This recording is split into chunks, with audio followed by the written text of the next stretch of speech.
Well, greetings everyone at HKNL in the Philippines. My name is James Stanger, and I'm here to talk to you today about underrated and overrated cybersecurity skills. I hope you're enjoying the event, and I'm here to give you a global report about the important security skills that are really highly valued in the market. So I'm looking forward to spend about the next hour with you to talk about some of these things. I represent CompTIA. CompTIA is an industry-recognized education company. We have existed for many years, over 30 years. If you've ever heard of A+, Network Plus, Security Plus, CYSA Plus, so many of the pluses, those are our education programs. We do education, we do certification. We're at a trade industry association, and we listen very carefully to managed service provider leaders and workers, to members of companies as large as Dell and Ricoh, as small as a managed service provider down the road. And we represent the IT industry. That's why we're in IT education. So today, folks, I want to talk about what cybersecurity means. I just tend to use the term security, personally, because most of the professionals that I talk to use the term security. We're going to talk about a little bit about the state of cybersecurity today, but really talk about some of the overrated practices and some of the underrated practices, because I want to talk with you along the theme of this conference, which is about what it means to nurture talent, what it means to understand what's going on with security. And I'm lucky enough to travel around the world and talk about our CompTIA research, but also to gain really invaluable perspectives from CISOs, CIOs, working professionals around the world. In fact, just last year I've been in places, unfortunately not the Philippines yet, but I've been in New Zealand, for example, Europe, the UK, all throughout the United States, India, Singapore, Thailand, Jamaica, a few other places. And some of the things that we talked about was kind of what cybersecurity means, because it can mean so many things to so many different people. You may have heard of the movie The Princess Bride. There's that term, you keep on using that word. I'm not sure it means what you think it means, right? Well, the term security or cybersecurity is kind of one of those words. It means different things to executives. It means different things to techies and different types of techies and to even non-techies. So when it comes to executives, it's all about risk management. And it's all about making sure that you have the confidence moving forward in an organization. That's what security can mean. To executives, it can also mean a cost, okay, or slowing things down. These are reasons why cybersecurity tends to get kind of pushed away a little bit. You don't think in terms of security, you kind of apply security at the end if you have the time, if you have the money, which many times you don't. To techies, it means different things because there are so many different types of technical workers. There are IT workers that make the cloud work or install servers, so there's still plenty of that. There's developers, people who create the code. Security means different things to all of these people. So let's talk a bit about what this word means and how you can define security for yourself, but also how you can kind of define your own cybersecurity pathway so that you can get into security in the right way. And there probably is more than one right way because it has to fit your needs. But see, we've seen a lot of change in what cybersecurity means or what security means today. In this. Sure, we want to use the cloud in general first, right? But we're always going to have data centers, always. Data centers meaning a data center where there might be servers that you work on or what have you. We're always going to have installed or on-premise equipment, always. There's going to be all three of these. This is what I mean by hybrid. Sure, we might want to go to the cloud first, but we're going to use data centers and installed as well. And we're going to use cloud-based applications. Obviously, people are going to the cloud. But whenever I talk to pen testers or whenever I talk to CISOs who are in charge of managing risk, they're like, oh, we manage risk in the cloud, in data centers that are just down the road or even miles and miles away, and also the servers in the back room. All three work and play well together. So even though obviously email, a lot of web presence has gone to the cloud, we're still seeing a lot of elements. This here is a lake that I have hiked to before. It's called Helvellyn, up in a mountain called Helvellyn in England. I just couldn't help but think of here's a lake in the cloud, kind of like a data lake in the cloud. And in fact, here's an AWS a graphic from latest the AWS data lake. these are the types of resources, folks, that you're going to be asked to secure. And the question is, are you standing on top of a volcano here? That's Mount St. Helens, not too far from where I live in the United States here. Are you standing on top of a cloud, in the clouds doing fine, or are you standing on top of something that's ready to explode? And see, what we want as an industry is we want workers that can manage cloud security, for example, so it won't explode. That understands the basics of machine learning. They don't have to be geniuses in it, but just understand the basics. To understand data stores, S3 buckets in Amazon, for example. To understand information technology, traditional PCs, servers. To understand IoT, and by IoT, I'm talking about the Internet of Things, right? And also operational technology, OT. OT means operational technology. We're talking about governing the pressure inside of a tank or the pressure inside of a pipeline, right? So those are all three very important elements that, as a security worker, you're going to have to understand. Hackers tend to go after information, okay, either to expose it, to steal it, to modify it, or deny your access to it. That's really what a lot of hackers are doing. They're going after the applications. Why? Because that's where the data is, it's where the money is, and it's also where the users are. So there's a difference between exposing, stealing, right, modifying, and denying access to data. Obviously, to steal data egress. Okay, somebody got in, they stole our database, right? And they got all that fancy information. They got intellectual property, right? So we need workers that can put controls in place to stop that, right? Well, in some cases, hackers don't just steal the data, they actually expose the data online. This is because there are many laws throughout the world. GDPR is one in Europe. There are many in California, many in the Philippines, that basically say if you as a company or as an organization accidentally expose data, some bad guy comes in and exposes data, you'll get fined for it. So a lot of hackers these days will say, look, we know how much you're going to have to pay for this data breach, for this data exposure. Pay us, and we won't tell anybody. Okay? That's what I mean by exposure. The thing that worries me the most is probably modification. Imagine you're a company, data is very important to you. Information is very important. Imagine if attackers get in there and tweak the data just a little bit. Well, now you're acting on false information. You'll do the wrong thing, right?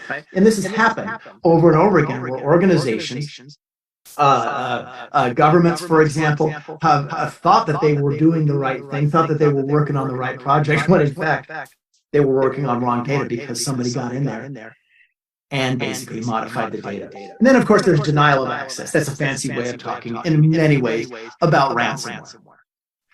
So let's talk about some of the overrated skills that have been around a long time, but now they're either table stakes or they're just not as relevant as they used to be, okay?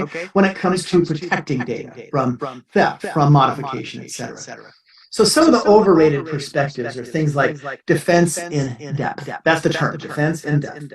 And the whole idea was that, well, if you have multiple elements involved, lots of antivirus, different versions maybe, or you have lots of firewalls or lots of different intrusion detection all working together, then you will be safe. Well, defense in depth, unless you are really fine-tuning your next-gen firewall, let's say, or your intrusion detection or your security analytics, doesn't really work. You can't just kind of throw those defensive things up there, those defensive controls up there without fine-tuning. It's kind of a waste of time and money. And you end up getting hacked in.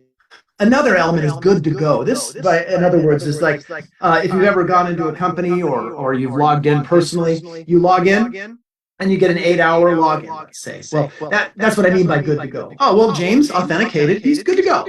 Well, what we find is that just seconds after I authenticate, my computer could get hacked, and now that session ID that I had, the user ID that I have, that token that I'm going to use for the next 8 hours, well, it's not really good to go, is it? Because my system's been compromised. Now a hacker can take that and impersonate me, as it were, and do a ton of damage. Can get a ransomware going, or start an advanced persistent threat, or keep something going. That good to go model is not as good anymore. It's not good to go because we need constant monitoring. So instead of good to go, or you've logged into the domain controller, it's now much about monitoring and things like zero trust. I'll explain later. Direction-based perspectives and perimeter-based thinking. The whole idea of, well, we have a defensive perimeter, or we're protecting traffic going out, egress traffic, or ingress traffic, traffic coming in. Kind of old-fashioned these days, because there is no safety behind the firewall. There never has been. That was very, it was kind of an illusion.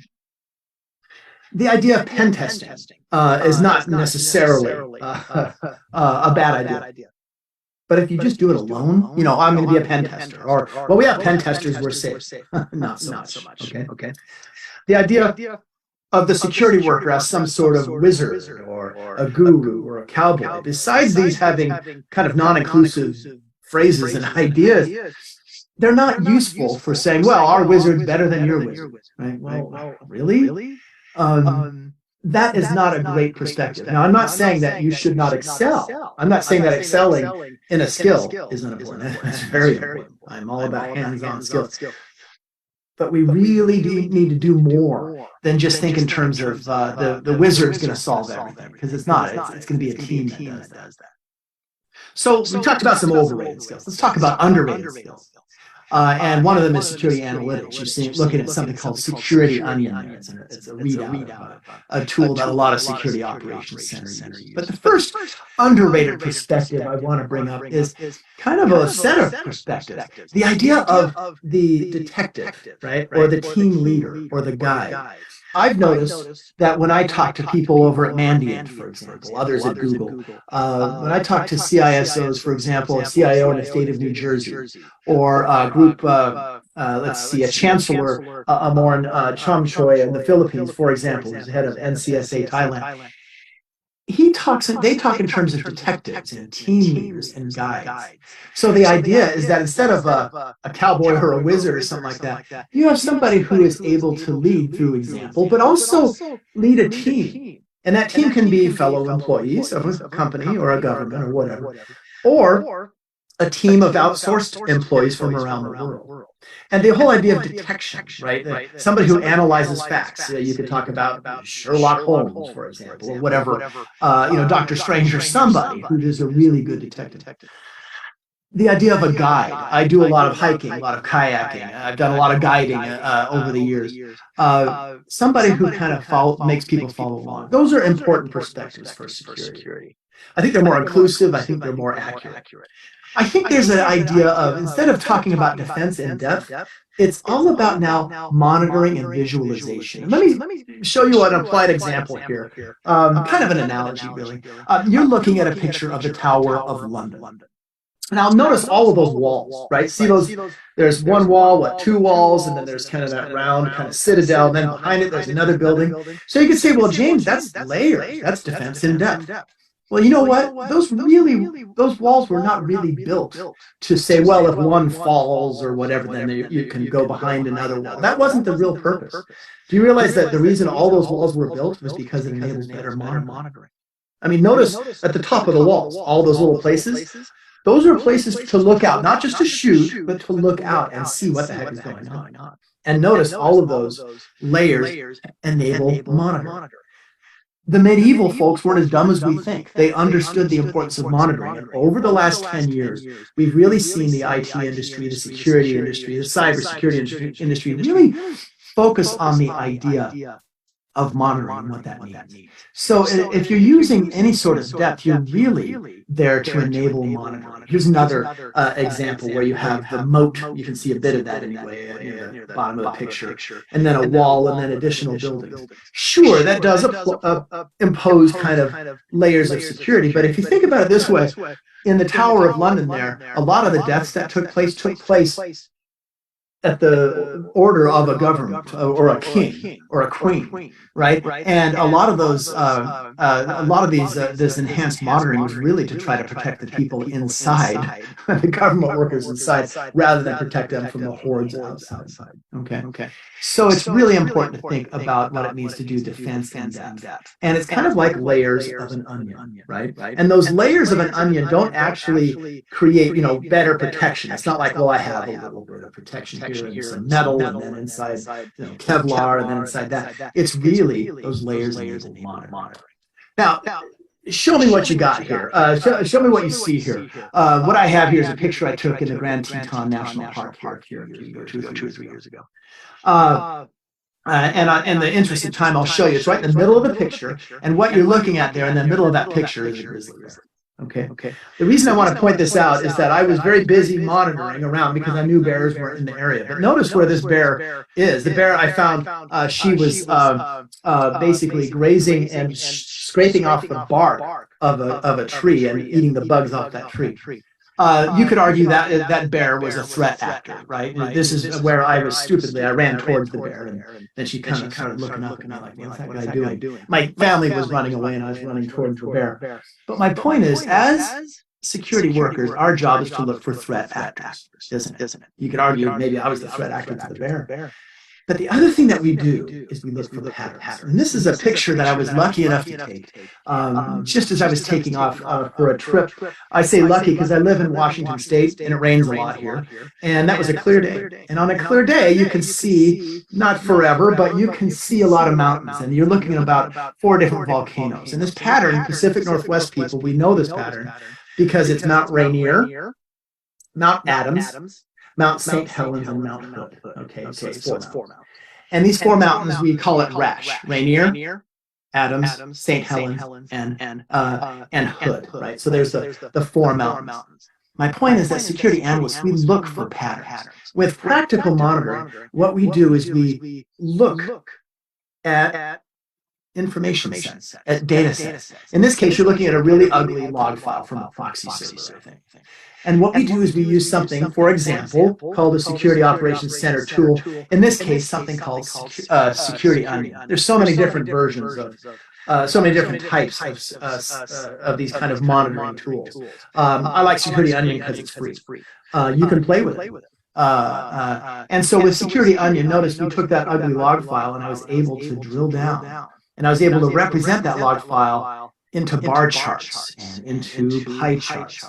And I was able to actually identify the cause of a particular attack. Okay? So out of millions of packets, well, maybe not millions, but tens of thousands, hundreds of thousands of packets, I was able to drill down and see what exactly was going on. It's that kind of information, that work that we need to do, because it's all about creating actionable information, okay, out of data exhaust. Now, I have an example here. This is a bunch of Legos that I stole from my grandkid, okay? And we all, I think, have used to play with Legos, or know kids who do. But the whole idea is that with security workers, our job is to take kind of this random piece of data and actually create something, right, that is actionable information. So I was walking in Manhattan, and I noticed a Lego store, and somebody had created the Empire State Building out of Legos. A little more sophisticated than what I'm able to do. But you get the idea. As a security worker, it's your job to take data sets and provide context and real risk management and provide insight to what's going on. So as you look into becoming a security worker, think of this. It's not just becoming a forensics person, which is different than being a pen tester. It's not just being a red teamer that's important. It's not necessarily just being a blue teamer that's important. You have many jobs that you can choose from.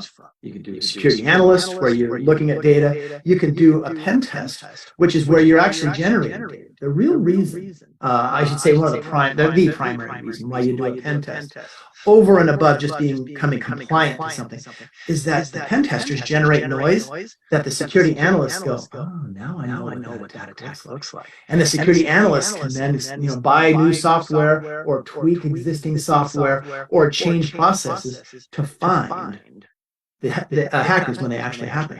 In this way, pen testing is kind of 2 sides of the same coin. Okay, red team, blue team. Another underrated skill that's associated with this is the use of something called open source intelligence. Open source intelligence is often called OSINT, right?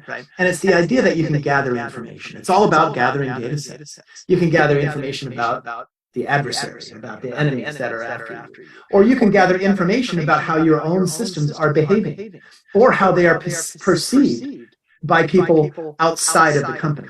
Okay, I say outside of the company because I'm not sure inside and outside even matters anymore. But the whole idea is that you can gather information passively or actively. And there are various tools that you can use. So OSINT is a very important set of skills. You can go to various websites that will show you tons of information. For example, there's one website out there called DNS Dumpster that can reveal a lot of information. There's also a website called OSINTframework.com that you can gather all sorts of really cool information about things that are happening. Another common website is Shodan. It's been around for years. Some people call it the hackers Google, right? Because Shodan basically goes out and in the same way Google does, and they grab information about things like webcams and OT devices. For example, the windmills that generate power, right? Or diesel generators, webcams, all sorts of things. And it gathers it so you can search for it. Okay. There's Maltego, another tool. But don't get too excited about these different tools. There's Nmap, which is really kind of an OSINT tool. My point is that if you want to learn as a security worker and get a really interesting job, you need to think in terms of, sure, OSINT, but also how you can get data from different sources. The traditional way that security workers would get data is by doing some form of packet capture or some form of perimeter kind of approach where they can grab traffic as it goes in and out of the company. Okay? So more and more as we move things to the cloud, there is no inside and outside or in the perimeter, as it were. So we need data feeds, and we need workers who understand how to use old style and new style and to data resources and slice and dice and visualize that information. Very important. Well, why the heck are we doing any of this? Well, there are reasons. Okay, first of all, my primary reason would say to allow organizations to move forward with confidence. Okay, that they're not being hacked. Okay, that they're not in trouble. Right. Some people say you do this to get a data set, or security workers they do data set analytics, and that's fine. But other people will say, well, there are rules out there. There are laws. And so we need to make sure we're compliant. So we need to do a delta analysis, meaning, okay, here's the rule that you need to be compliant to. Where are you? Are you compliant, right? Or are you not? Part of the problem with compliance is a lot of the major hacks that have happened to companies that were compliant to the rules, okay? So you kind of have to go beyond the rules. And this is where you need to learn how to identify the attack surface. It's a buzz phrase. It's a good one. Basically, what is out there in your organization that can get attacked, and how can you figure out how to protect it, right? Do you even know what's out there? So the whole idea is that you can generate, as a pen tester, indicators of compromise. Indicator of compromise. The idea is that you can generate attacks. And an indicator of compromise means, well, James did something, then broke into that web server or into that cloud resource. Okay. Well, what evidence was left behind? That's an indicator of attack. So, or an indicator of compromise. A subtle difference. An indicator of attack means that an attack has happened, but just because you get attacked doesn't mean you get compromised. An indicator of compromise means, okay, James was able to defeat a security. Well, the reason why we do so many of these things, folks, is because we want to make adjustments, okay, to existing controls, or adjustments to security protocols and procedures, or to business procedures. We want to do this to enable trust, that we can trust the systems that we're using. And again, it really comes down to confidence. That's the main thing. An overrated idea when it comes to security is kind of going, oh, wow, if we make one mistake or we miss one thing, then, oh my gosh, the company, the organization is toast. It's destroyed. It's all over. This is the idea of the defender's dilemma. The defender's dilemma simply means that, okay, your problem is one mistake that you make, and it's over. That's not a very positive way to look at things, okay? I'm not sure how useful it is. Okay, I think a far more important perspective, and this is something that somebody at Microsoft came up with. Let's talk about the attacker's dilemma. Some people call it the hacker's dilemma. I like to call it the attacker's dilemma, because when I grew up, a hacker was somebody who was just really good at solving problems, and then the term hacker became negative. But the attacker's dilemma. Now think of it this way.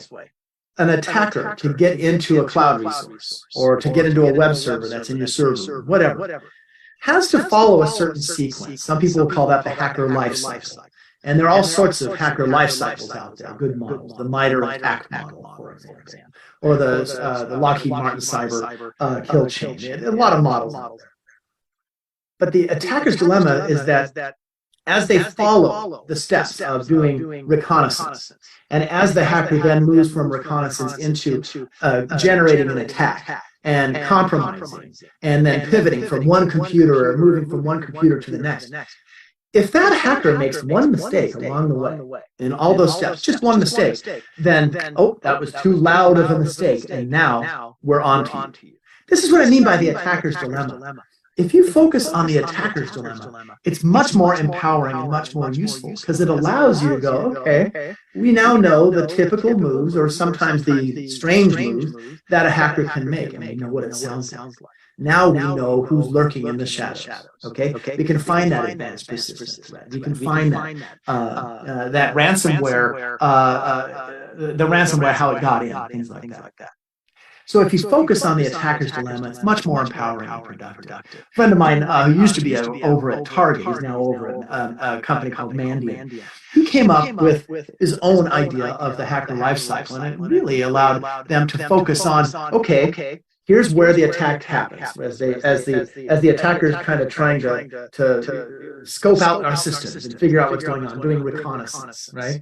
As the attacker basically went in and said to establish a foothold and escalate privileges and do internal recon and move laterally. These are the attacks that a hacker does. They basically said, well, what are some of the things that we can put in place to mitigate each of these steps? This is kind of the defender's dilemma gone away and the attacker's dilemma. Thinking in terms of the attacker's dilemma. It's a very important concept.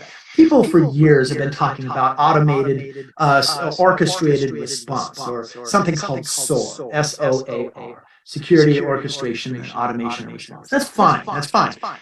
But first, you got to start by identifying what your systems look like when they get hit by each of these different steps, and then how you can go about protecting them.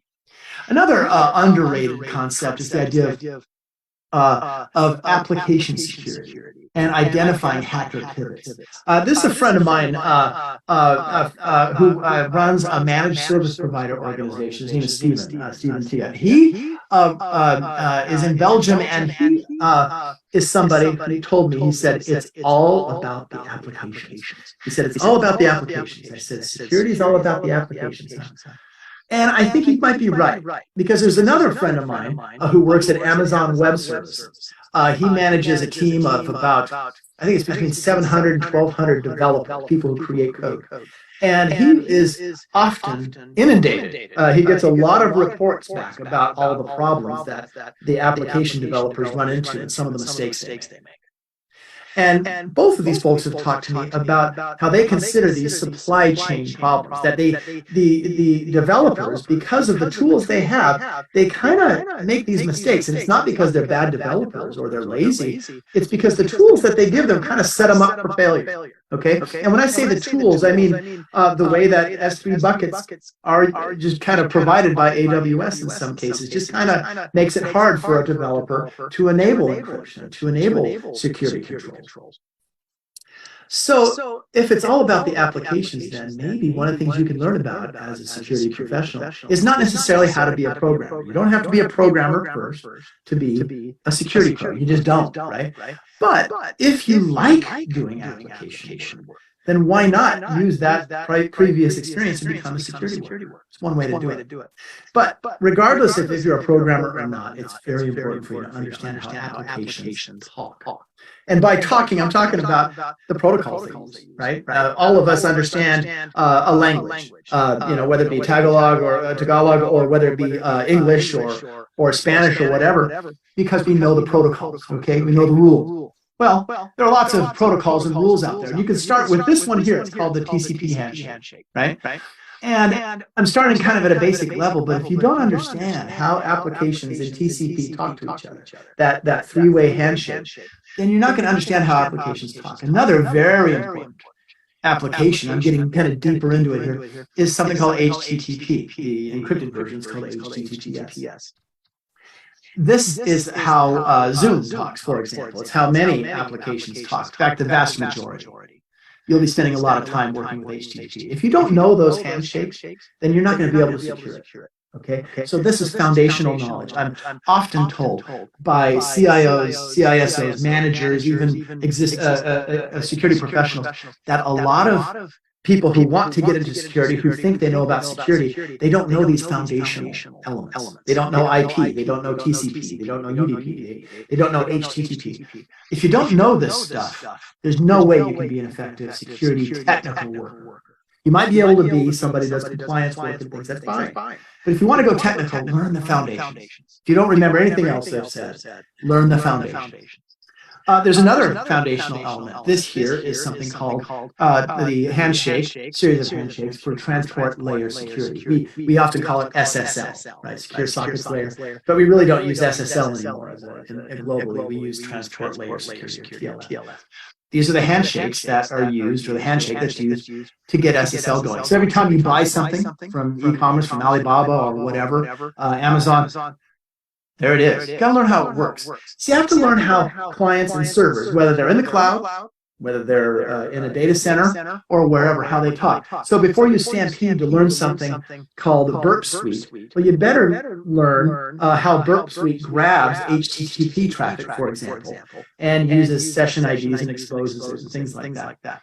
That's what you need to learn, right? These are important skills. Another thing that's important to learn is how APIs work. An application programming interface is kind of like a person, like a barista or a waitress or waiter, or somebody who's ready to take your order, or even a menu. That's what an API is.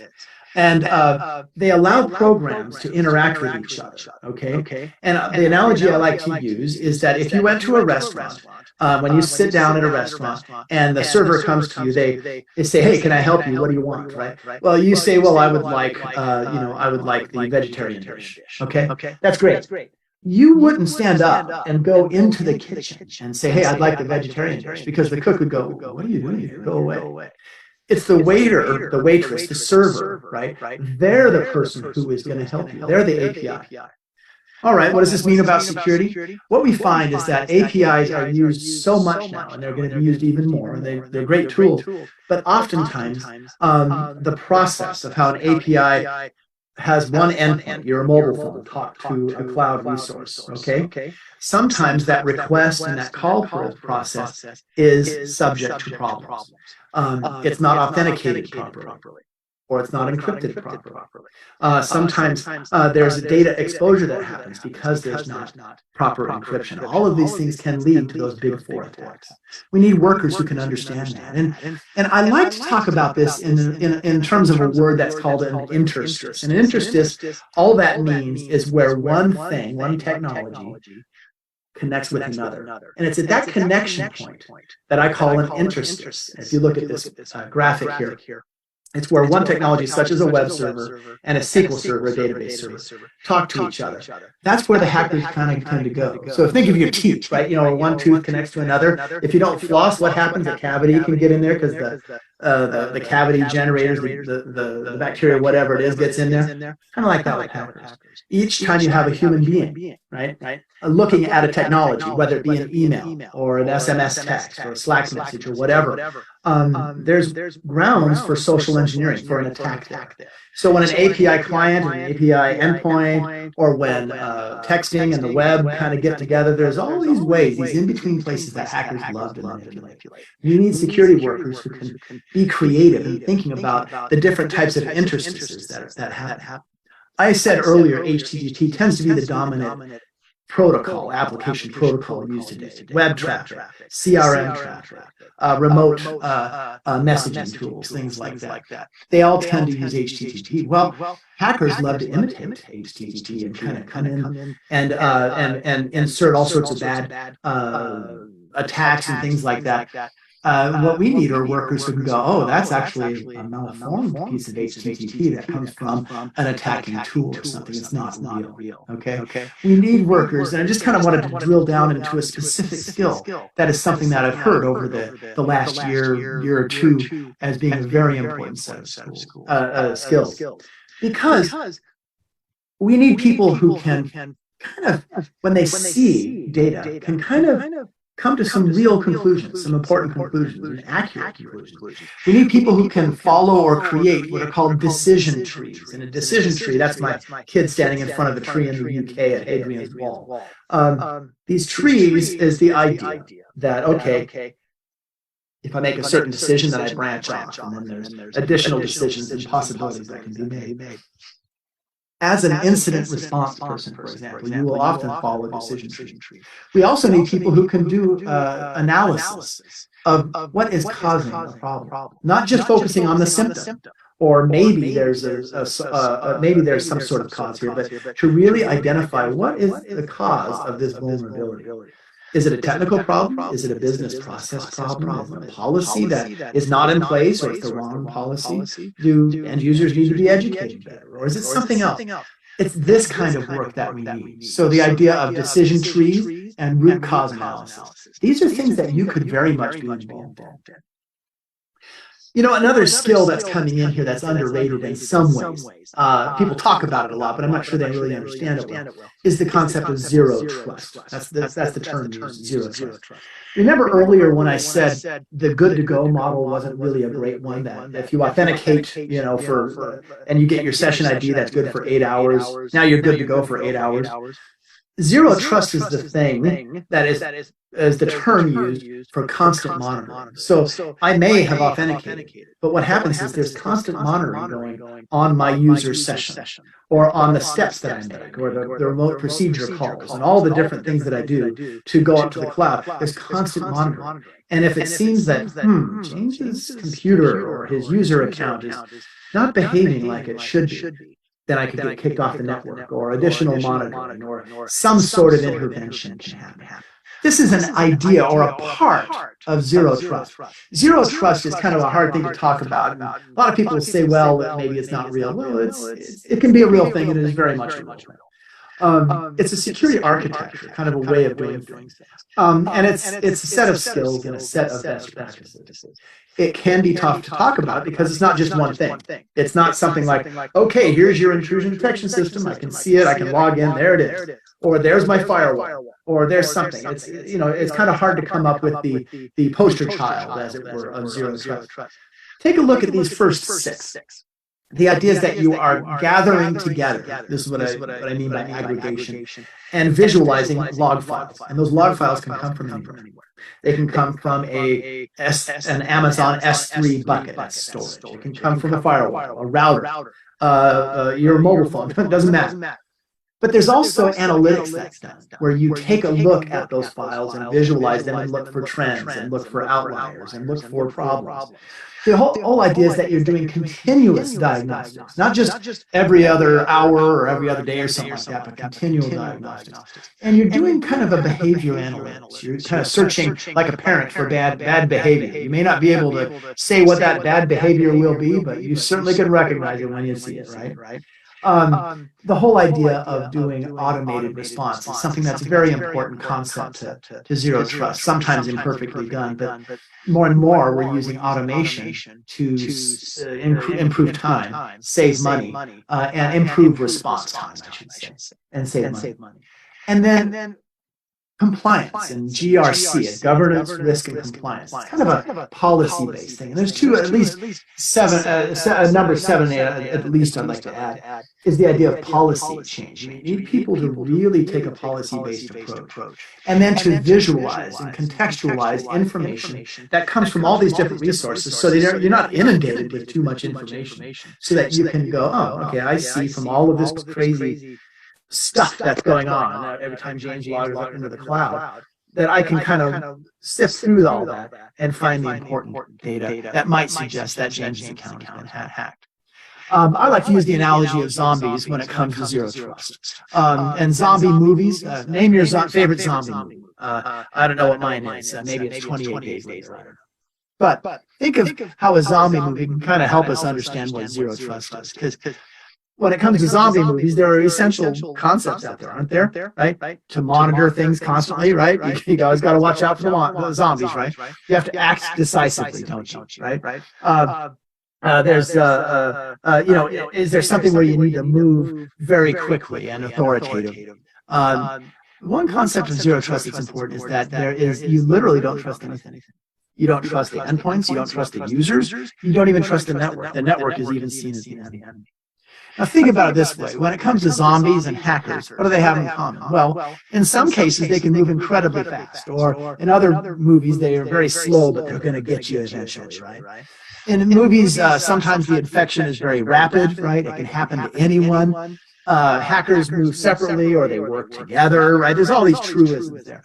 One of them, though, is that in a zombie movie, your best friend, the person right next to you, can immediately turn on you and become bad, right? I mean, isn't that one of the truisms of hacking, of zero trust and zombie movies? Well, the whole idea, folks, is that when it comes to zero trust, you really do constant monitoring, so that if something turns on you, you don't say, well, we're in the perimeter, we're in the house, we boarded up the house, because that never works, does it? Right? So the idea of continual monitoring, visibility, and inspection, all of these elements of, proper segmentation and orchestration, seeing the network as the enemy, and the principle of least privilege. There's a friend of mine named Hansang Bei. He works over at an organization called Zscaler. They see themselves as an organization that helps companies put zero trust. He basically says, if you're thinking in terms of direction of travel, you're not really doing zero trust, just inside and outside and all that. He also will say, if it can be reached, it can be breached.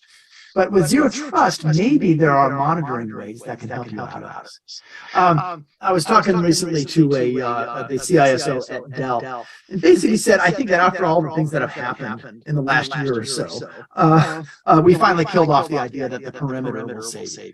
The whole idea is that you can't do next level networking unless you understand the fundamentals, but also that you really need to move to zero trust. Another element I want to talk about that's overrated is the idea of the CIA triad. That's a long-standing idea. That's fine, I suppose. Confidentiality, keeping things secret. Integrity, is the data been changed or not improperly? And is the data available? I'm going to go past that. I think today we need to think in terms of confidence, getting good information, and then collecting that information so that we can collect and crunch and contextualize information. A friend of mine years ago said, James, when it comes to security workers, we always end up with too much information.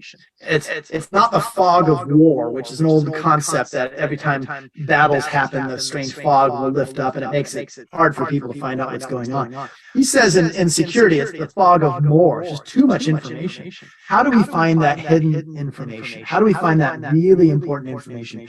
I was hiking something, a place in England, in Wales. Actually, it wasn't in England, it was in Wales. And the fog came in, and I couldn't find where I was. The GPS wasn't working, I was really lost. I found this one tree, and believe it or not, the feature there that I found actually gave me, I found it on the map, and I was actually able to navigate through the fog. More and more, we need security analysts who can gather information to create data, to create actionable information. So that it can be cybersecurity threat intelligence, it can be vulnerability testing information from pen testers, all these things. As my friend Vice Chancellor Amorn basically told me, he said, zero trust is just one thing. Analytics is going to help just as much as zero trust, and information is going to be our guide. And I was lucky enough to be able to meet with him and talk to him about this, and to help teach hundreds of his security operations workers. So when it comes to essential skills, here's just one idea, is the idea that as a security analyst, for example, or as a security worker, you're really a curator of information. A curator, kind of like a librarian, as it were. A curator is somebody who collects information and then processes it and looks through it and finds important trends and things like that. The most vital element is information that comes out of that. Part of this curation process involves something called cybersecurity threat intelligence, or CTI. The idea is that you can profile how attacks work, and then one organization can share, hey, this is how we got hacked. with other organizations, similar organizations. And we see this, manufacturing companies, banks, the finance sector, healthcare companies, managed service providers. CompTIA has its own information sharing organization. But the whole idea is that we need people who can gather that kind of information. Another important skill that is really vital is the concept of identity access management. And that's not just understanding how directory services work or how you log into the cloud or public key authentication. That's all associated with it. But really, it's a discipline. It helps organizations manage the processes, the policies, and the technologies that are used to make sure that people and processes are properly authenticated and authorized, and that the right resources are available at the right time for the right reasons to the right user. It's an important concept. I'm not going to go deeper into it, but it's something you ought to look into. If it interests you, get into it. Another underrated skill is the concept of GRC. I mentioned it earlier. It's the idea that as you do cybersecurity and governance, you're enabling privacy. You're setting the stage for compliance, meaningful compliance, not just checkbox security and then you end up getting hacked, but real compliance to best practices. And not just to a list of elements, but to the spirit behind those elements in those statements. So the idea is that you can protect personally identifiable information, for example. As you get into technology, we all learn the OSIRM, or at least I hope we do, the 7-layer application model. Well, when it comes to security, there's additional layers to think about, right?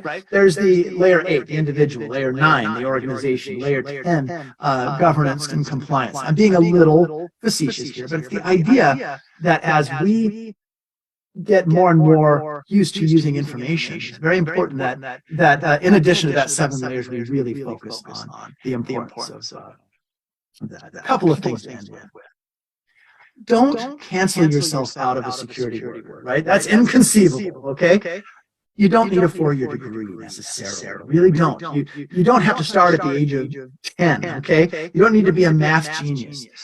Your current life experience right now is incredibly relevant. I know dozens of workers who are security workers who use their previous life experience. There's so many jobs out there: compliance specialist, cloud security administrator, pen tester, team leader, so many of them. You can find your identity, okay? And your pathway is kind of like the one I took. This is where I climbed up a mountain called Helvellyn, a real dangerous one, right? A lot of people turned around, they got scared. I made it to the top. You can start where it makes sense for you. You can learn about Help Desk. You can learn about from A+. You can learn with Network Plus. You can learn with Security Plus. Start where it makes sense for you when it comes to security. And then you can take a pathway into the many different job roles that are available to you. Do some research. We do our State of Cybersecurity. You can Google that. We also have our IT industry outlet we put out every year. I highly recommend that you take a look at the resources at CompTIA.org to learn more about what it means to be a security worker and to contribute to security. I want to thank you so much for attending this event. Thank you so much to our partner, Sitesville. You guys are just so fantastic. Sitesville, you guys are the best. Thank you so much, and all the best. Take care.